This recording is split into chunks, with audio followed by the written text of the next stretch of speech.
Hey guys, Corey, Faymus Media, once again here at the Wyndham, New York City, at the Blackmagic event, talking to Dan again, but this time we got some really exciting news that most people haven't really talked about compared to the Ursa Mini, but let's talk about the micro cameras. I don't really know much about them. I'm sure everybody out there is wondering as well. So Dan, let's talk about that. Yeah, so we've got, one of our challenges, we make so many new products at NAB, and things like Ursa Mini or Resolve 12 kind of take all the air out of the room. So we have a bunch of these other great products that are kind of fun products and little projects we wanted to do for a number of reasons. So this is actually two products, not really how you normally configure it, but it's a great way to be able to show some of the sizes of these new products. So right here we have our micro cinema camera, and we have our video assist product here.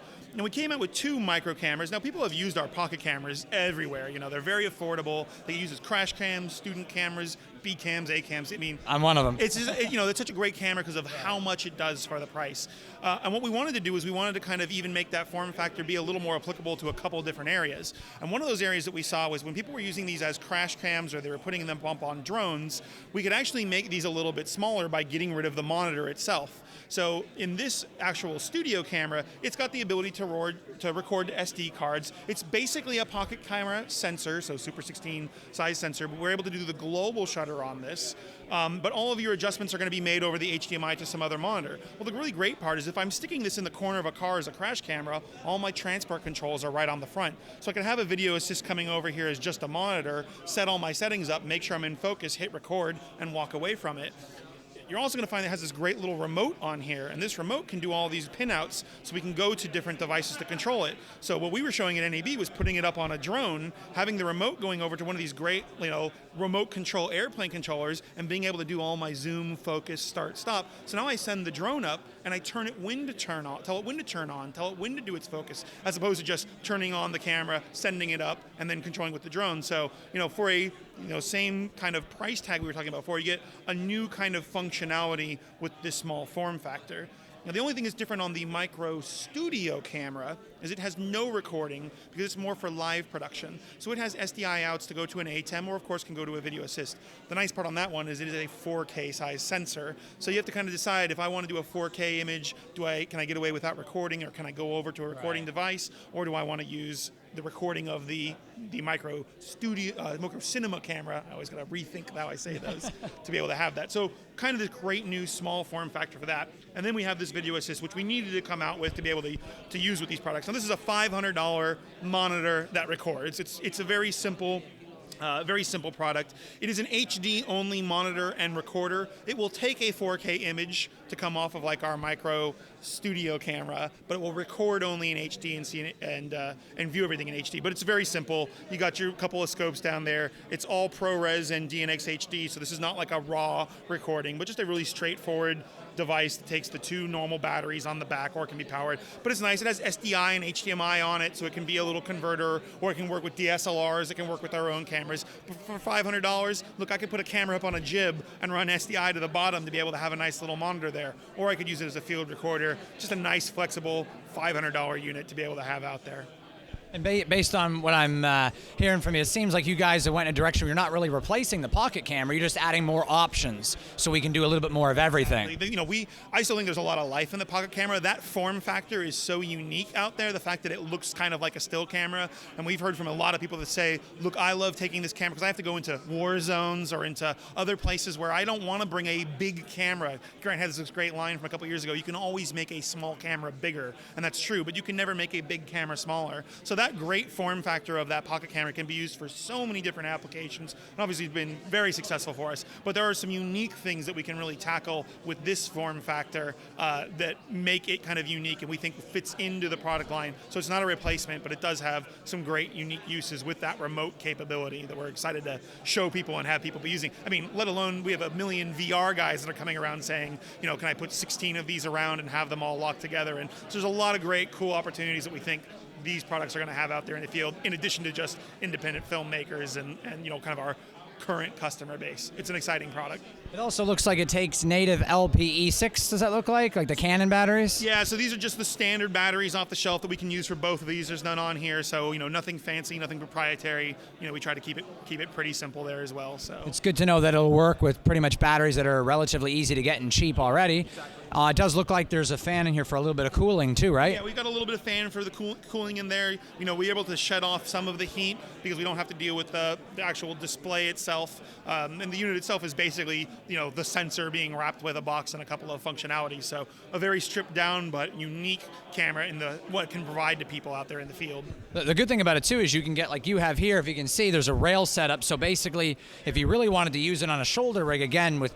the creativity of some videographers out there, they could easily turn this to like you've got it and run and gun with it. You know, I look at it and say like, well, I'm not sure you'd ever use it this way, but this is the great part, is when you have these affordable pieces, you can kind of determine what you want yourself. We don't have to dictate and say, you have to use these products this way. If someone wants to go this way, maybe someone wants to take one of our older hyperdecks and just put that on a belt clip. There's plenty of ways that people will find creative ways of using these products. As long as they're affordable, then they'll be able to use their own creativity to fit the workflows and the kind of the schematics that they want to build themselves. Now a question I'm sure people are going to ask or they're going to think about is, since we got this 1080p and we've got this as 1080p and they're recording together and it works, the question everybody's probably going to wonder is, are we going to get a 4K one of these for the studio one? Of course, you know, Blackmagic is not one to usually sit around for long on products in the life cycle. So, you know, today this is a great product because it does that 4K recording. All right, we'll take the 4K signal and it will down convert it to HD. Look, it's not like we haven't come out with a number of products in product families.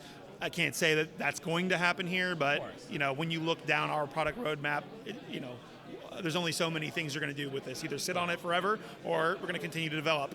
We tend to do the continue to develop. Obviously, for $500, this is a tremendous value right now. It definitely is. I mean, you guys have delivered so many great products over the years. We went from one camera to how many is there now? Well, 7 different types of cameras with different mounts, and yeah, it's been a roller coaster ride to say the least. You guys have done a great job. You've delivered on all the promises. Just to sidetrack from this just for a second, I remember when I was checking online, you guys had an update for in-camera formatting and a bunch of different updates for the production and Cine camera. I was like just running around with joy, and then you guys do that a lot. You just surprise us, and oops, there's a new camera, and oops, there's new features. There you go, guys, have some new features. Yeah, it's definitely, you know, it's always the balance. We talked about this a bit earlier. It's always a bit of a balance between wanting to take that customer feedback and getting it into products to give them more life, but also we're a business and we do want to come out with new models. We do want to stay on the cutting edge. You know, we want to be the ones beating ourselves. You know, we want to be the one that are almost outdating our own products. So it's a fine line that, you know, I think people have become, on the camera side, have become more adjusted to that. You know, for years we were a company that made capture cards and converters, and we kind of followed more of the graphics card model, if you will, right? There's always a new graphics card every year, and that graphics card provides more features in it, and it's, you know, you don't have to buy it. I don't have to buy a new graphics card every year, but 3 or 4 years later I may want to update that. But that's a very new concept in a camera market where we have come to expect that the camera we buy 5 years later will retain a lot of its value.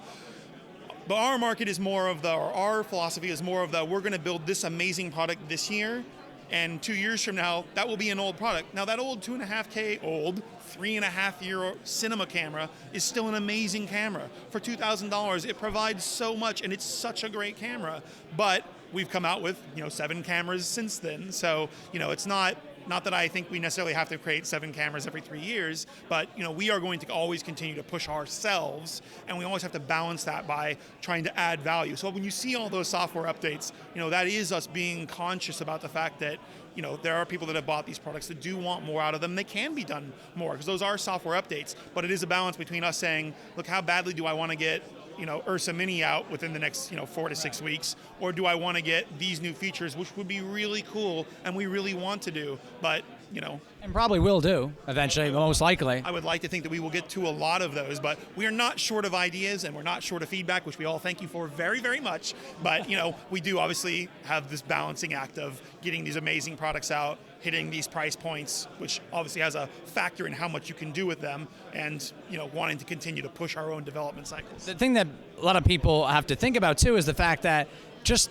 8 years ago, we had a 5D Mark II come out for, what was it, $2,500, $3,000. Yeah. Most of the time, we're looking at, you know, there's even the Sony, what was it, the ZX5U or something. Those cameras are all $5,000 for 1080p. Right. Now you guys are giving us cameras that are the same price or cheaper, and they're actual film cameras, and they're shooting 4 and 4.6K, or they're doing raw 1080, and they're the size of like a cell phone. Like, it is insane that you guys have just come into the market like this. And I like I said earlier, I remember when a lot of people were worried about the features weren't going to get added or that you guys weren't listening. I just knew that you would, and I bought in faith, and everything that I ever wanted in the production or cinema camera all has now been delivered. I mean, it's definitely been we could sit here and say, oh, this has been great and it's been an easy road. Like, there's a reason why this is quite hard to do. We are not alone in a manufacturing process where we just are manufacturing in a vacuum and trying to get amazing products out. Like, this is quite hard work, but we can't, we can never, as much as we hear feedback and we talk to people about the cameras, we can't just go out there and explain every detail of every decision. We'd spend all our time doing that as opposed to making these great products. So, it's sometimes hard for us to hear, like, oh, well, I'm worried about these things. Like, well, yeah, you're right to be worried because there is risk involved and there are things that may not happen. Believe me, we would love to do all of the right things by all people, but this is an incredibly tough thing to do. There's a reason why there's not 20 other guys making these products. So, that's the challenge that we've set for ourselves. So we only have ourselves to look at when we do set these bars or benchmarks or release dates. But we'd rather own that and keep pushing than to sit back and say, that's the way it's going to be for the next 10 years, and that's the status quo, because that just means that, other people are, products won't be pushed forward. There won't be the competitive nature that we should want in this industry. We don't want, this to be an industry where only a few people can have some products, and it's, the top guys get all the features and the rest of us don't get those features. Like, that's a very outdated way of thinking that has moved through a lot of our industry, but not all of it. And we're kind of, I think, hopefully pushing some of that along as well. So I have noticed that. Another question some people would probably ask is the warranty, but I already know from my experience I had an issue with my cinema camera. It wasn't recording audio, and they just shipped me a new one, and with a return label I shipped my old one back, which was great. It was fantastic. Yeah, I mean, we have a pretty standard warranty. There's some of the challenges that we have on the original cameras is they're not very repairable. There are some things that we can do. It's a pretty standard 1-year warranty. We'll take care of it. We want to be as friendly as we can on support, but you also have to keep in mind, like, it's a $2,000 camera. If 4 years later your LCD goes bad, we have to charge you to replace the LCD, but none of that is really atypical. The difference becomes is if you've come from the very, very high end where you've paid support contracts and there's a different level of service that sometimes gets expected that obviously we can't meet as a manufacturer of, what are essentially very cost-effective products, but, we do try to treat our customers very well. If there are problems, we try to resolve them as quickly as we can. So, that's another one of those fine lines. You're always trying to do the right thing, and you're trying to make sure that customers are taken care of. Awesome. So am I going to bug Dan no more? It was nice talking with you. It's all good. We can always talk about the other 30 products we announced at NAB, but look, obviously they're all on our website. You'll get to them eventually. Resolve 12, eventually you'll have. Oh, right. I was about to ask you about that. You wanna maybe dabble on that? I mean, we might as well. Resolve 12 obviously is a big update for us. We have a ton of new editing features in there, which is really kind of the crown jewel of this release. There's a bunch of other new color updates as well, but being able to do multicam editing, being able to do more audio capabilities within there, just the idea of, like, we want to be open with all of our partners. It's great if you want to use Final Cut or Avid or Premiere with Resolve, but there's also a really elegant thing to be able to say, I went and shot on a Blackmagic camera, I did a multicam editing in Resolve, and then color graded and finished it and didn't have to conform. There's not a right or wrong way of doing it, but Resolve 12 is really going to be the first time where people are going to honestly take a look at that and say, there are certainly jobs where that is going to be the answer that you're going to want to look at. So we're probably days away from getting the public beta out to people, and I am super excited to get people's feedback once they start to use it.